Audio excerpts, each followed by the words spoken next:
In today's video, I'm going to teach you how to create and work with a database in Notion. We'll walk through exactly where to click and what's happening on screen, so you can follow along even if you're brand new to Notion. Go ahead and open Notion on your computer or in your browser.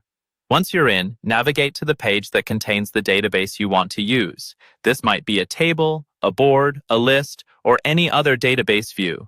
The important thing is that you're looking at a database, not just a regular page. On this database page, look for the area that's highlighted on your screen in the video. This first highlight is usually around the top of the database, near the view name or the filter and sort controls. Click on that highlighted area. This lets Notion know you want to interact with this database view, and it often opens up more options tied to that specific view. Next, you'll see another highlighted section.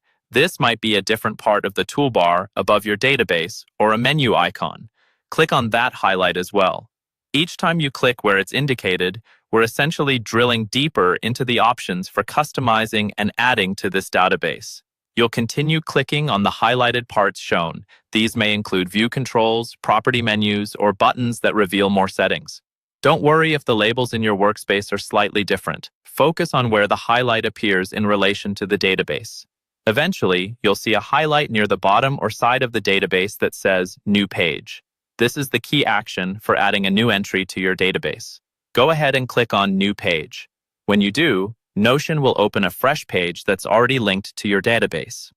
Inside this new page, you'll see the database properties at the top, such as tags, status, due dates, or anything else your database is set up to track. The highlighted areas you click next guide you through adjusting or filling in those properties. Follow the highlights to select the right options or type in your information. As you continue clicking on each highlighted section, you're customizing that new database entry, choosing the right values, setting any relevant details, and making sure it fits neatly into your existing system.